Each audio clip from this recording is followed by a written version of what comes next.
What's up, boys and girls, Lambo here, and in this video we will finish the ZvP Advanced Earlygame guide. This is the third and final part of it, and in this video I will be talking about Twilight Council openers, Robo openers, and any other openers that you guys might have problems with. So if you learn all the information from all the three guides of the early game, then I'm pretty sure no matter what you guys are doing in mid-game, as long as you internalize all the information and macro, learn to macro, and you don't really need to know that much about the mid game. You can pretty much go for any semi-viable composition, and you should be able to just basically outproduce the Protoss player if you're really good at the early game, which you should be after watching all these three videos. So I hope this helps you guys, and let's get straight into it. So we're in the second game now, which is gonna be against glaives. He does not decide to block my hatchery here.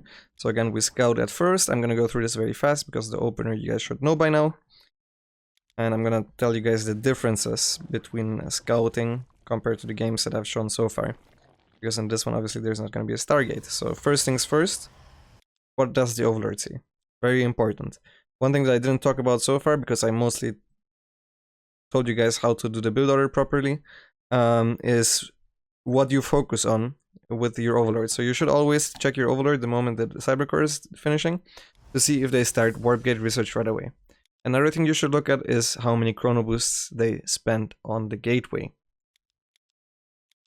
For example, if they go chrono boost, very often this first unit actually will leave. If they go chrono boost, no chrono boost, very rarely this first unit will leave right away. Might not be the case in lower levels. Also, a second chrono boost means there is potential for double adept pressure, right? And yeah, so far we're doing everything very standard. And now we see a stalker. And now this is a scenario that is absolutely new, which is my opponent started with Warp Gate first, after a normal scout, adept, stalker. Now, why does Warp Gate first mean something different on high level? This might not be the same case for you guys. It's because when your Cybercore is done, you do not have gas for Warp Gate, which is 50, Adept, which is 25, plus Stargate, which is 150.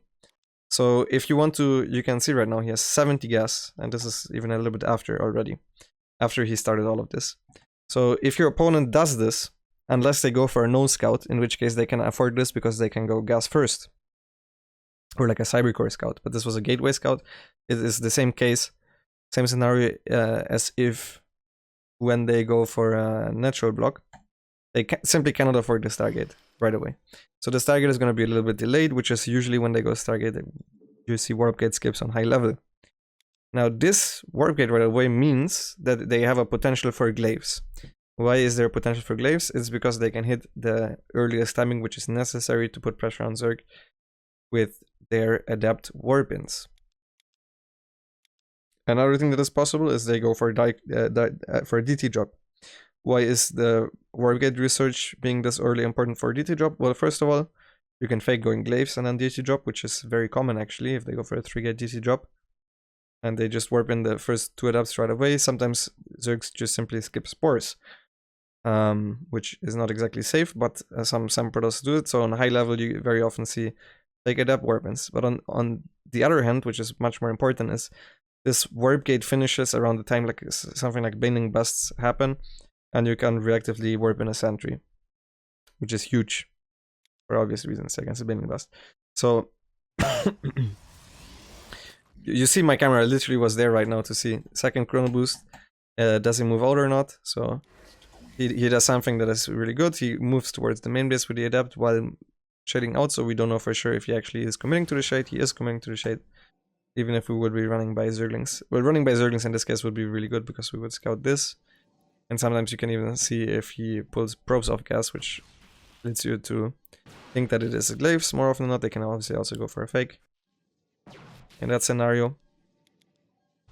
So now one thing that we're going to do different because of what happens here is once we hit 44, and I told you guys this already in the first video, we're going to make 4 to 6 extra zerglings, as you can see right here. And the moment speed is done, we're building a ring of vision around our opponent's base. It's very the possibility of us missing an Oracle already is very rare. Because the Stargate is going to be delayed, right? If you guys paid attention, you should know why.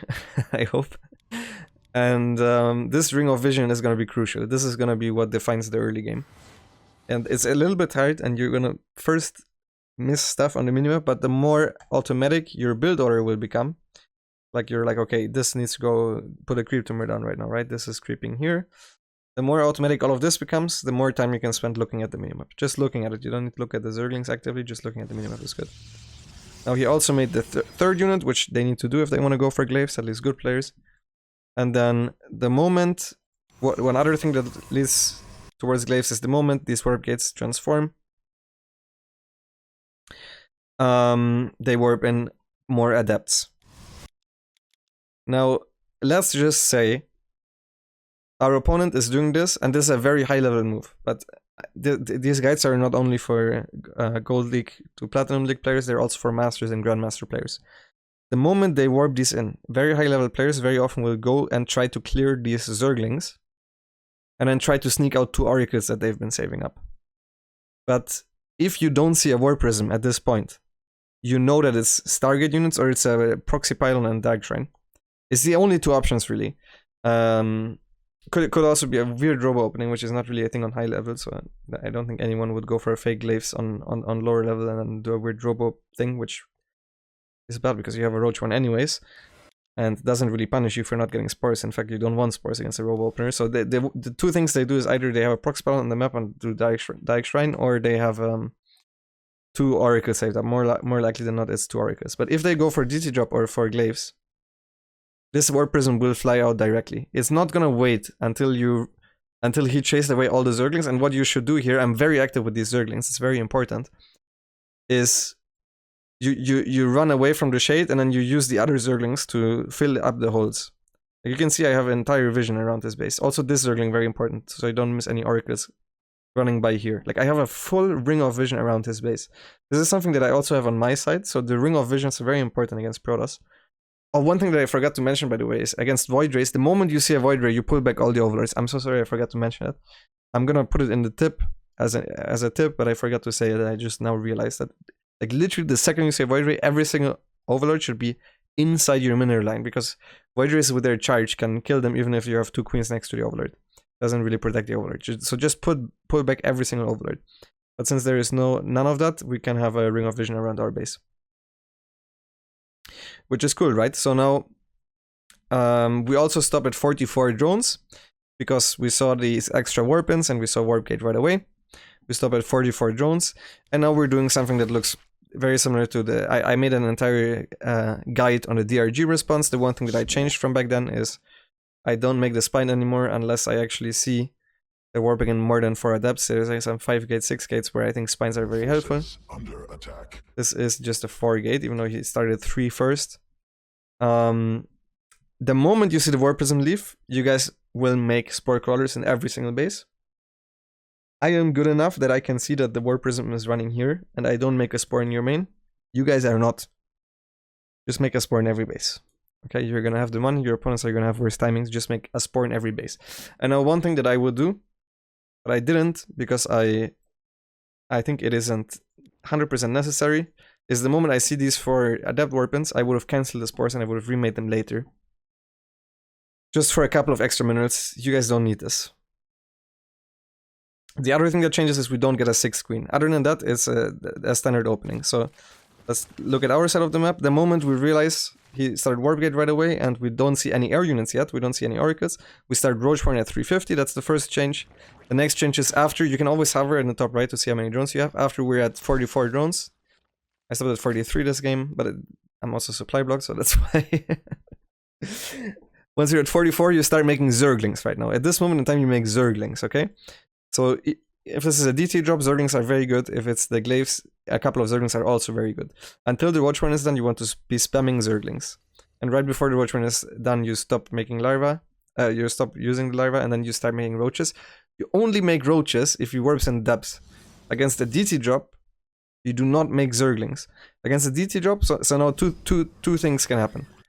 There are adepts being warped in, or there are little shimmers being warped in, which is going to mean there's DTs. Against the DTs, after this, like, you can make, like, let's say 26 links. If they also have the 4 adepts, you can maybe make a couple less. But mainly, you just will have the queens. You don't actually want to engage the DTs with the zerglings because they it's unnecessary. And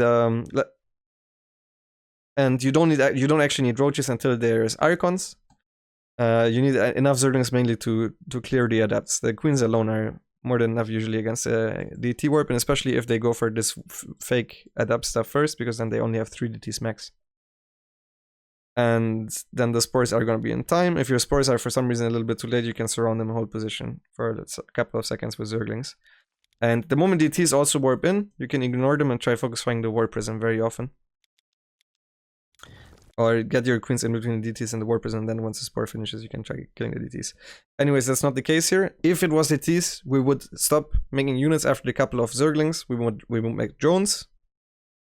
Right after you make drones, you start a lair, a second gas, and you need max like 5 roaches. You can also very often get a cancel on this base with the zerglings that you made. If you overmake a couple of zerglings, you can see DT drop. It won't matter too much, right? It's not the worst thing that can happen. But let's look at the glaive defense. As I said before, I did make a video about this. The 4 queens that you have, you don't make a 6th queen. So after the first 4 you stop, you make the first 5 queens at the same time as always. You use these 4 queens at the front, and you focus fire adepts as he walks up the ramp. 4 queens versus 8 adepts shouldn't really win a fight, even if there's glaives. But you can just pull back the hurt queens, and that's fine.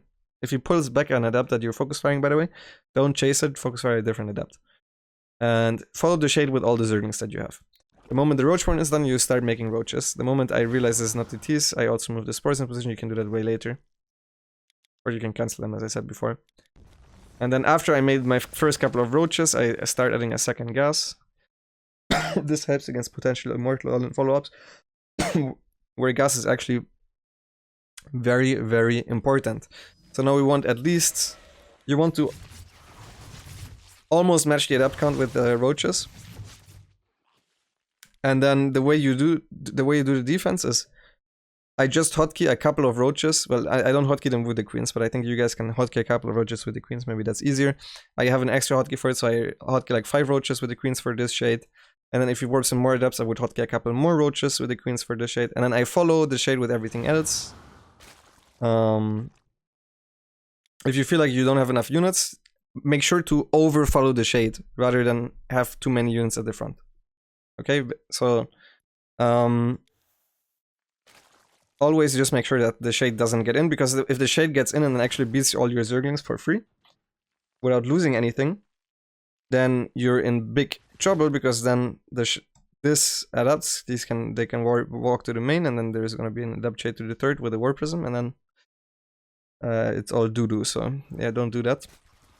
Then the moment you feel safe, just start making drones again. And also, the moment you feel safe, try to scout for a third base. The moment this attack is over, I start a lair, I go to 4 gas, and I go to at least 54 drones. And then if I scout for a third base, if I see there is a third base, also whenever he tries to jump with the war prism, that's where the zergling should be. At the front, you should always have some roaches chasing away the adepts. And yeah, the zerglings under the war prism is the most important thing. He actually shades in here, we get some kills, we pull away drones. Never fight adepts with glaive adepts with drones. Just pull them away, so we trade out here. I saw probes leaving here, I think that's why I didn't scout. But in theory, just have a zergling on both nexuses. Or nexus is actually the plural of nexus, I guess you guys didn't know. And then the moment you see a third nexus, you can pretty much go 66 drones. If there was an Immortal in, I'm just gonna cover that really quick. If there's like a 3 gas adept Immortal in, start making roaches of 54 drones, 4 gas. You can even cancel your lair. If you want, like, all you need to do is defend it with as many ravagers as possible and as many roaches as possible. Zerglings are very useless, so you can try to counterattack with them. Do stuff like that. Maybe come from behind with the zerglings. If the adepts shade forward, then you can try surrounding the immortals. Pull all the queens to the front as well against a potentially immortal in, but against a normal follow-up, which this is, very often there's going to be disruptor follow-ups as well, against which the ring of vision again becomes very important, and you want to zone them out with queens. And have sport colors also in position to deny the war prisoners from coming in, right? But now that again we're hitting 66 drones, if you can scout it, does he have probes here? Yes, he does. You can go up to 80 drones if you have a decent early game, and then I think you guys should go Ravager Bane every single time against glaives, and then if he goes Colossus, or if you scout a Robobay, you see I'm scouting here, right? If you scout a Robobay, you go Hive. You can start adding Vipers, you can go up to very high drone count. Against anything else, you guys can probably kill him with 66 drone Ravager Bane, which is what I'm doing this game. I'm just gonna speed through it. This is already part of the mid game. Against all these sentry-based timings, you just want to have a lot of Ravagers and then you're fine. He's trying to get out Storm, but it's not gonna be on time.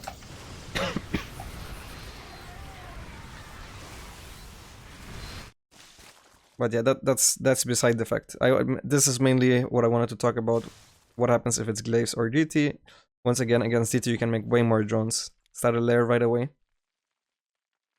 Defend the initial DTs with zerglings. Also, one trick is that you, after he used the DTs, he wants to morph them into icons, so you follow the warp prism with the zerglings.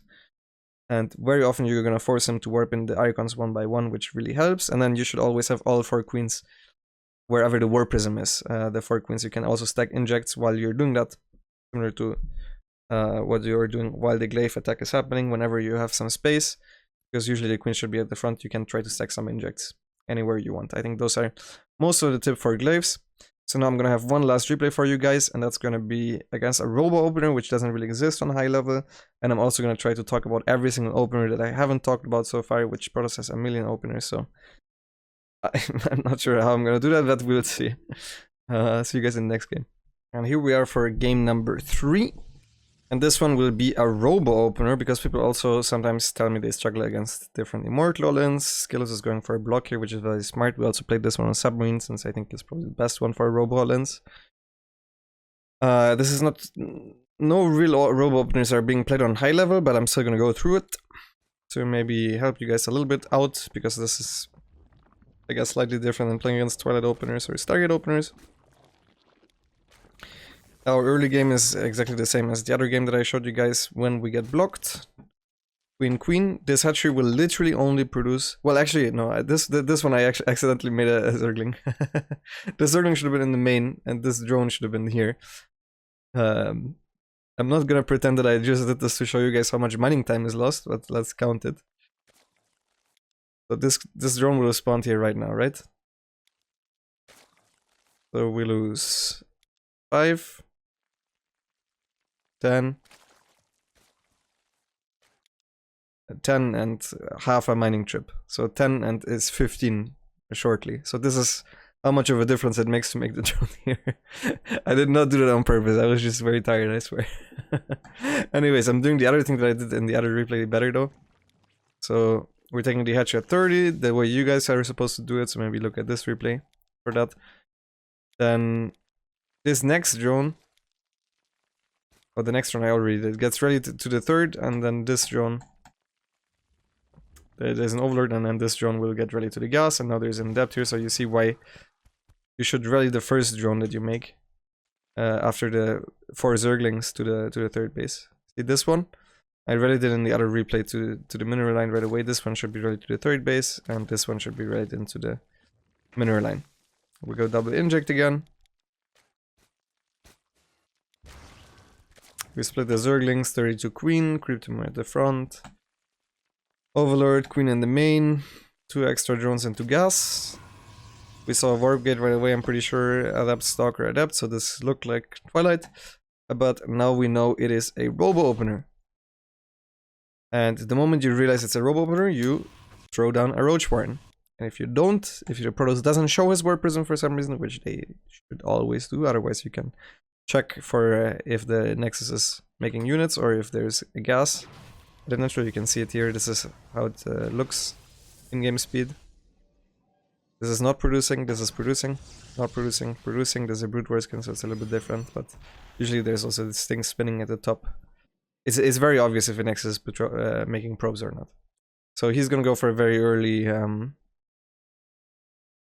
Immortal. Either way, The moment you see War Prism leave the base, you make an extra run of Zerglings. I want you guys to always do this, like 10 extra Zerglings.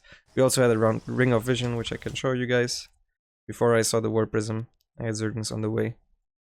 To create that Ring of Vision, this is how it looks in the setup, right? This kind of covers everything on this map. If an Overlord dies, always try to get out as much information as possible, so I try to check for gas here. And now that we already know it's Robo first, these links are not really here to do much anymore, so they just follow the War Prism around a little bit to see where it goes, and then they go back to the other side at least one, because if it's a Robo opener, you want to see if they move out. So this is very important against Robo openers. You want to have a Zergling here, preferably a little bit further away, so the Stalker doesn't just kill it and see it. Either way, the first thing that's different is we take a second gas at 4 minutes, and this is simply because you need more gas to make Roach Ravager against the early Immortal lands. We also stop at 5 queens again. The Zerglings are following the Adept Shade and we're chasing the Prism away. I moved it back a little bit. You can still see it, but that's only because the Stalker is a little bit too far forward, to be honest. Ring of Vision as always around our base, right? Very important, always do that. And then for 30 we take our next gas. The moment the Roach Porn is done, I make 3 or 4 roaches. You guys are gonna be super safe, you can make 5 if you want. You're gonna automatically be super safe against these early timings, but the reason I'm making 3 roaches is so I can make Ravagers. Submarine is like an insanely short map, and Ravagers take a while to morph, and I want to have them ready for a push, so I make 3 roaches just in case. And this is the only time I want you guys to make blind roaches against Robo first. Just a couple of blind roaches, and everything else, if you macro correctly, can still hold reactively. So we run around here, we see he's moving out.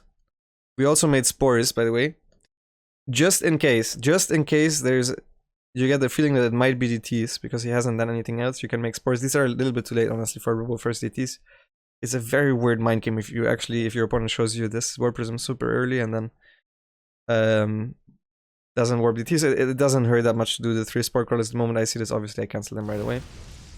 Just want to say we're at 53 drones right now. 53 drones. And this is a 2 gas Immortal.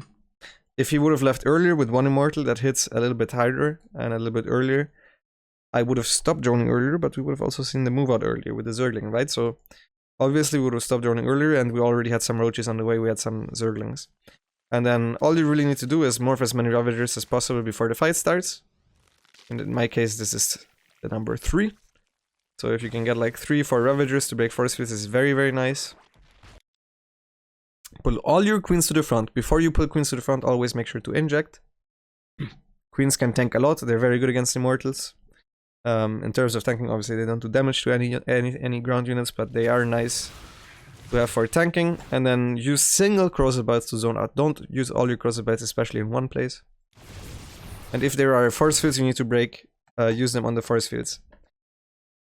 And I want you guys to know that there is not, you always break the force fields or you always use it against the army. It's situational. If for some reason, like he force fields a bunch of my units in here and these just can't shoot, I would break the force fields. But since these force fields let most of my units through, I'm not breaking these force fields. So that's situational. Again, you guys have to use your own brain to see in what situation what type of micro is correct. But either way, I'm defining this off like 52 drones. I want you guys to stop in general at like 52 drones. On 4 gas if you don't see anything for a little while. Let's first look at the fight. Always focus fire the prism if you get close enough. Also reinforcing with Zerglings, especially at the very first fight, is very important. I'm making a couple extra roaches right now because I know I'm gonna run out of larvae soon. So in order to spend our money, I make roaches at this point. We're still mostly zoning out with the Robotics. We're using transfuses, and at this point we handled it. I also wanted to show, this is really just for show. We're pulling the drones. Don't be afraid to pull the drones. I can lose half of these drones easily and be very, very far ahead because our opponent doesn't have tech. I just put them here for banter and then put them back. But yeah, if you go down to 40 drones here, you're still ahead actually. Because as long as you win the fight, you can re-drone and then your opponent still doesn't have tech. So that is the Immortal, but I wanted to show you guys really quick what happens if he doesn't move out. What happens if he moves out earlier? Well, I wouldn't be making these drones if he would be moving out with the first Immortal, which is already out, by the way. So if he has a Sentry, Zealot, Immortal move out, I would make a couple more units at first. And then sometimes they do fake move outs and you have to judge. You can look at the army and you're like, okay, this is not that scary. Again, you have to use your own brain. And then you're like, okay, let's make a couple extra drones. But in general, it's really not that hard. And it's actually, this is the one thing where I would, usually in StarCraft in general, I'm not sure if I actually even mentioned this yet, but you guys lose most of your games because you don't have enough drones. Even the games where you die against stuff, you don't have enough drones early on. You guys worry way too much, you make blind units, stop doing that. That's pretty much all I'm saying in all these guides all the time. But against robo openers, it is fine to stay on a lower drone count because they have shitty tech and it doesn't transition well. And like they don't have anything against mutas later on if they don't go for blink, which blink itself is pretty shit. So if you're playing against a guy that goes blink, then you already are happy because he went blink. Might also be going for Colossus. So in this one scenario, if you're really, really uncertain, like you stop at this drone count if you want. But yeah, like if I could defend like a one Immortal push of this drone count. And then if you think you overdrone, just throw down some spines immediately. They're gonna finish as the fight is going on. And if there is no move out, that's the second thing I wanted to talk about. We do make these blind roaches right now anyways, right? Let's say we did not see a move out right now. I would stop at 52 drones, add a 4th gas. So 53 drones and then add a 4th gas, so we have 52. And then make a bunch of units blindly. And then if he still didn't move out at like 530, because at that point like any type of Immortal should have moved out by then, you can make an extra round of drones, an extra gas in the lair. So we go up to 58 drones and we make a lair if you want, also an evolution chamber, because there is this one build which is I think the only decent 2-base robo build on these map pools, at least. Like we used to have new repugnancy where robo builds were insane, for example, where they go for an early forge with a robo and then a twilight and then they attack with +1 charge shot icon Immortal. Against that, if you under drone, let's even go with +2. I've seen replays in Pippagat Tuesday where they would just wait forever. So if you under drone against that, you're also in a little bit of danger, but in general, just wait a little bit against robo openers with the droning. And now let's get to the part where I'm gonna tell you guys about the builds that are not very common and I didn't directly cover, but I still want to tell you guys what to do about them, since you guys might struggle against them. Number 1, charge lot all in. First of all, how does the charge lot all in look different from glaives? If you charge lot all in, you need to make more gateways early on, which means you don't have the money for double adept and the stalker, so you can already be more wary of it. And then the war prison will move out very late. Usually you can see sack your overlord. You can see that they stop producing probes super early on, unless you're like on Juggernaut where you can't actually see the nexus. But in any case, against charge lines, even if you overdrone a little bit, you should be fine. You have tricks like making walls, which is really good against melee units, and you also have tricks like going into your own mineral line and using hold position. But in general, you just want Roach Queen. Even like Zerglings are fine now that the charge doesn't make it so zealous 2-shot Zerglings anymore. So just Roach, Link, Queen. If you can, spines behind the mineral lines. And using hold position. This is the way to hold charged lines. You can hold charged lines with like drone counts up to similar drone counts that you would hold the glaives with, right? So you would see a war prism leave, you would follow it, you would see a charged warp in very early. So you can do the same response as against glaives and TT drop, even off 1 gas. And you can even sack your 3rd base against that. Let's say like an 8k charged line. So this is number 1. Number 2, a blink all in. This also will look different because they also don't warp in extra adepts and the move out will be way later. So having more drones is not that bad actually against it. If you realize it's coming very early on, you can also make a lot of Zergling Ravager Roach on a very low drone count, let's say 40 on 2 gas or something like that. Like similar to glaive level. If you are super afraid of anything, of everything and accidentally overmake units against blink, you should go for a direct fight with a massive surround, where most of your links are coming from behind, so they catch the blink. But usually, if you overdrone, which is not usually actually the case that it is overdrone, but if you think you overdrone, if you think you have a lot of drones, make a couple of spine crawlers, and morph as many Ravagers as possible and counterattack with all the Zerglings right away. So you force more Stalker weapons at home, then you can bring back the Zerglings. And you just zone out the Stalkers out of range of the Spines, and you can even make a couple extra drones and just keep making Roach Ravager. Eventually you get a layer of road speed. Game should be over. Or you just get more Zerglings and also make more Ravagers. Either way, as long as you have a good drone count, if you make a couple of Spines and zone properly, you should have no problems against Blink. Then what if my opponent delays his Warp Gate, but then still goes for Glaives? Then the first Warpin kind of sucks, but also you should see the first Warpin anyways. As I told you guys before, if you don't see any air units, in general, like even if they do this, they should have a Stalker. You should have the Ring of Vision, and you should have the 350 Roach Warren blindly. Even if you then see 2 Oracles coming and you start a Spore in every base, it's not that bad because you didn't make early Spores, right? Because they were hiding their Oracles. So you should always make that blind Roach Warren if you don't see anything at 350. And that means you're also automatically ready for the glaive all-ins. If you see a lot of adept warp-ins, you can even make a spine per base if you're bad at chasing adepts. This will help you out. Then the next one is, what if they just... I'm not sure if this is a thing, but if they open Stargate and they never take a third base and then they Immortal in, you can hold that honestly with a lot of drones and just Roach Ravager. So let's say if you never ever scout a third Nexus, because I told you guys to scout for a third Nexus if you remember. At first you can start a little bit, you can start making a couple of roaches. If you really want. I would never actually do that, but a couple of roaches in case it's a glaive timing. But then let's say they're Immortal inning, you can easily hold it with 5 gas, 60 drone, Roach Ravager, just be Ravager heavy and micro. The next build that is not a thing on high level is a Carrier Rush. Neeps sometimes used to do it, but I think very differently from the way I see it on low levels. Basically, you will see Carriers, you can make Corruptors and like 80 drones and you can kill them. Carriers are terrible against Corruptors. And you can defend the initial Carriers with a couple of extra Spores and Queens. It's just important that you don't see the Carriers for the first time on your side of the map, but that should never ever happen. And one build order that is not super common anymore, but it is still pretty strong, is 2 Stargate Phoenix. Against that, again, you should see the Phoenix leaving his base, similar to an Archon drop. Usually they have a little bit of a delayed third with this.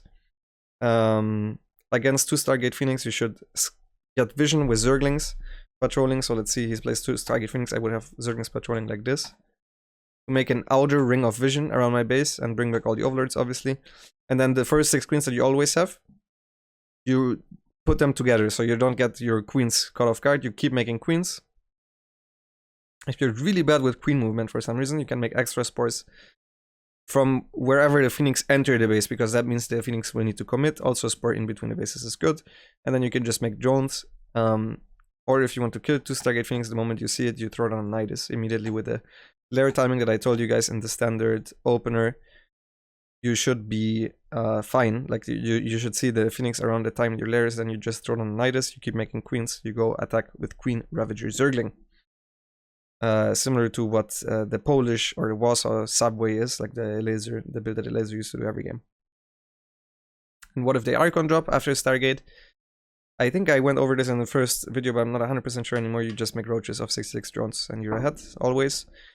You can also follow the Warp Prism and try to catch the High Templars warping in, and then that delays it as well. For example, if they try doing this after they lost their Oracle, you can force them to make their Icons behind their natural wall, pretty much. That's a little tip there.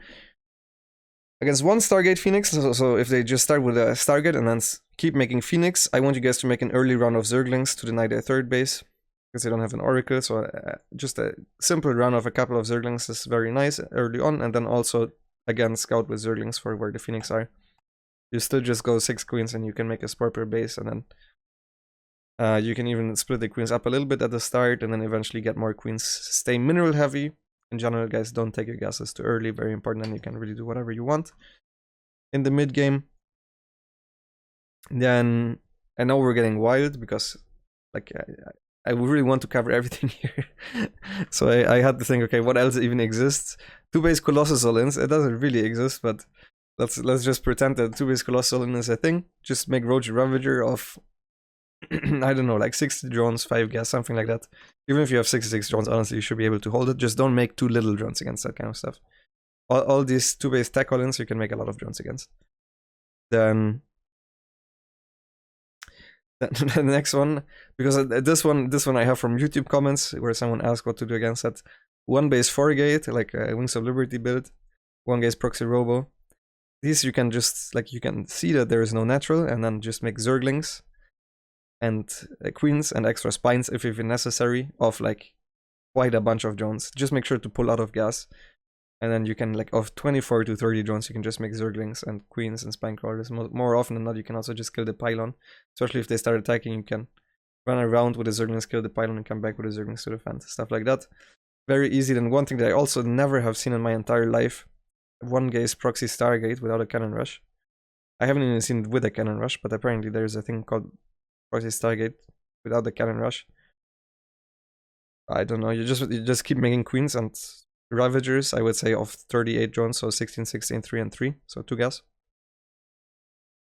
No way that should ever work. Like in any world, like Void Rays are not good against queens. I'm not sure why you would proxy Void Ray. And then let's get to the last and most important build, the cannon rush. I'm gonna do that in another video. It's not, I don't have time for this in this video, so I'm gonna make an extra video about it probably also this week. So just like there's no way that I'm fitting that in here. So I hope you guys enjoyed this. If I missed anything, or if you guys have any questions, please do let me know. And now this video took a lot of effort because I needed to write everything down, and I needed to think about everything that you guys might wonder before you guys actually do, so I don't actually have to answer every comment, even though I do, by the way, read every single comment. So if you guys have any questions, just asking in the comments is fine. You guys don't need to DM me on Twitter or in Battle.net. Don't do that. Just for simple questions, a comment is enough. If you guys want to support me, obviously the free thing to do is you can subscribe, you can like my videos, which helps, you can comment, telling me that you enjoyed it. That makes me myself happy. You can follow me on Twitter, Lambo SC2. You can tune into my Twitch, Lambo King. All of that is for free. If you guys really do want to help me out and you enjoy this, you can, I don't have a Patreon or anything, but you can subscribe to me on Twitch. Right now, even though I'm a partner, I don't have the good Twitch deal because I don't have enough subscribers. So if I reach a certain amount of subscribers and hold it over 3 months, I might get the better deal on Twitch. I think that's how it works, and that's my plan for this year. So if you guys really want to support me, if you really like what I'm doing, maybe leave me a Twitch Prime on Twitch or subscribe. You guys can also join my sub Discord then, where you guys can constantly ask questions. Chances are that there are people that can help you out with any Zerg specific questions. Maybe you're even gonna get an answer from me, and you have access to replay packs. So I just wanted to go over that real quick at the end of the video. Thank you guys so much for watching, and see you guys in the next one. Bye bye.